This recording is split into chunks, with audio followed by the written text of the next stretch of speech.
एक गजल, उसे तो हम गीतों के बड़े शौकीन हैं भाई, आपको पता है। बिल्कुल। लेकिन जब हमारे हुसैन भाई साहब बैठे हैं तो गजल जो है हम चाहते हैं कि एक मतलब उसके शेर जो है आपके सामने रखूं, और वो शेर जो है हमारी मिट्टी से जुड़े हुए, हमारे गांव से जुड़े हुए। चुनाचा एक बार मैंने सुनाया भी था, वो गजल मैं आपके सामने रखता हूँ। बहुत से लोग हमसे ये शिकायत करते हैं कि यार अगर तुम गांव से बाहर चले गए होते तो शायद कुछ बन जाता, यहाँ रहकर के तुमने क्या केवल मास्टर बन के रह गए, प्राइमरी के इंटर कॉलेज तक भी नहीं पहुंचे, जबकि तुम्हारे पास प्रतिभा थी। हमारे यहाँ से बड़ी बड़ी शख्सियतें निकली और निकल करके ऊंचे ऊंचे पदों तक पहुंची। हमारे भाई साहब इसका जा रहा बैठे हैं। तो एक गजल मैं पढ़ता हूँ, आप सबका भरपूर समर्थन मुझे चाहिए। आरिफ तुम ताली बजाने में बहुत अच्छे हो, तुम ताली जरूर बजाना। सुनेगा मतलब सुनिए भाई साहब, इरशाद कि जला कर खुद के अरमानों को अपना दर नहीं छोड़ा, जला कर खुद के अरमानों को अपना दर नहीं छोड़ा।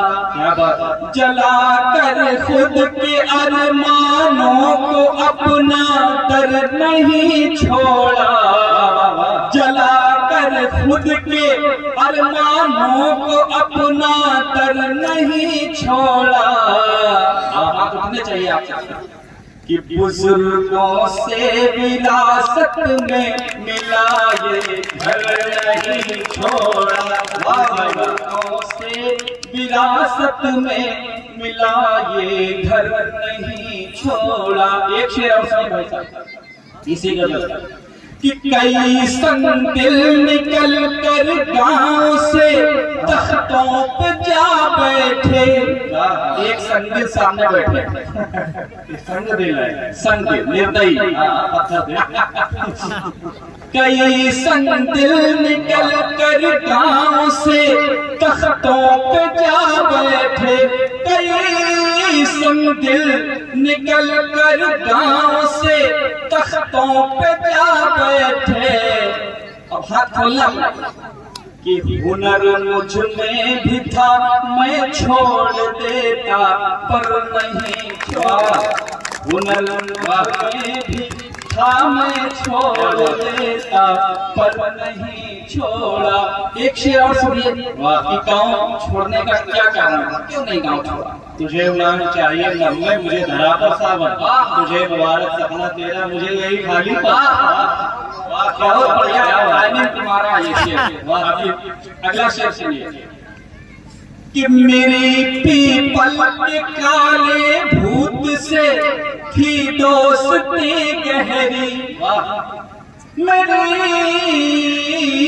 मेरी पीपल के काले भूत से थी दोस्ती गहरी। आपको पता है हमारे घर के सामने पीपल का पेड़ है कि मेरी पीपल के काले भूत से थी दोस्ती गहरी, वो पक्का यार था रहबर था तो रहबर नहीं छोड़ा, पक्का यार था रहबर था तो रहबर नहीं छोड़ा, जला कर खुद के अरमानों को अपना दर नहीं छोड़ा।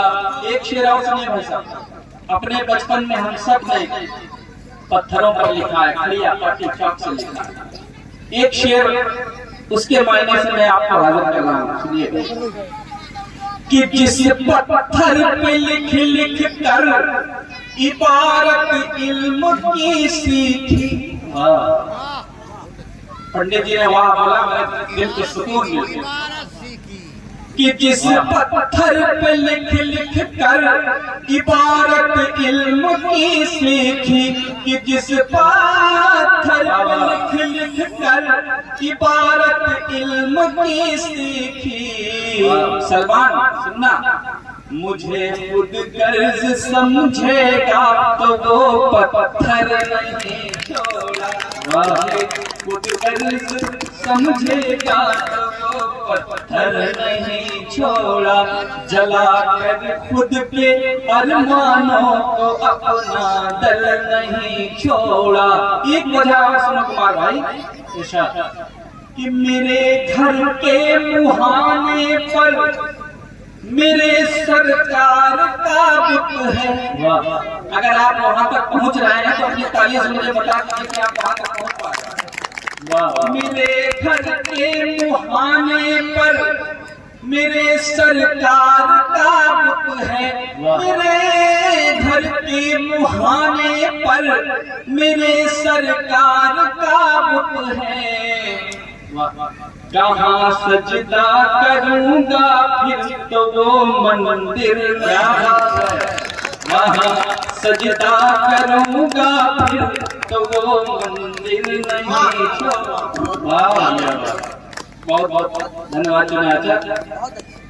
कहाँ सजदा करूंगा फिर तो वो मंदिर नहीं छोड़ा।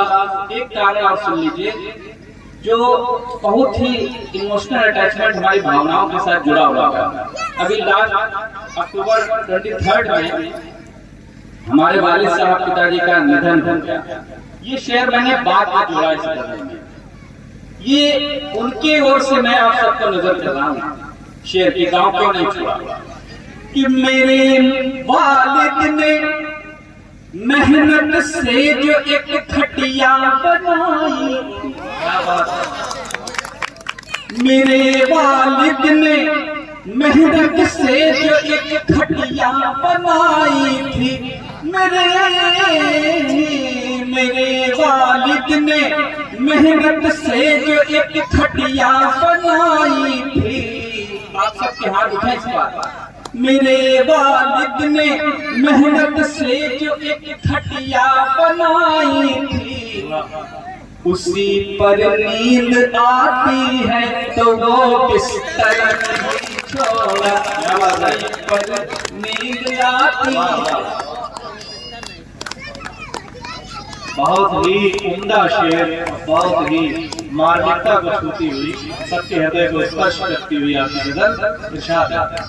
दो शेर और बचे हैं। मुझे पता है कि सुनते सुनते जो है कभी भी उठ जाते हैं और श्रोता भी उठ जाते हैं। अगर आपकी ये हालत है, हमारी हालत अध्यक्ष थोड़ा सा इस बात का भी ध्यान देने की आवश्यकता है। अध्यक्ष जी का तो वो होता है कि नाव पानी में रहती है लेकिन नाव में पानी नहीं होता। एक शेर और पढ़ता हूँ, उसके बाद एक और पढ़ता हूँ, उसके बाद मैं अपना स्थान ले लूंगा। हम लोगों के लिए सरकारी कर्मचारी हैं, संपन्न लोग हैं, संपन्न तो नहीं लेकिन कमाते खाते लोग हैं, चाहे तो शहर में मकान ले सकते हैं। ठीक बात। लोन वाले घूम रहे हमारे पीछे, लोन ले HDFC ये भुक्तभोगी है। देखिए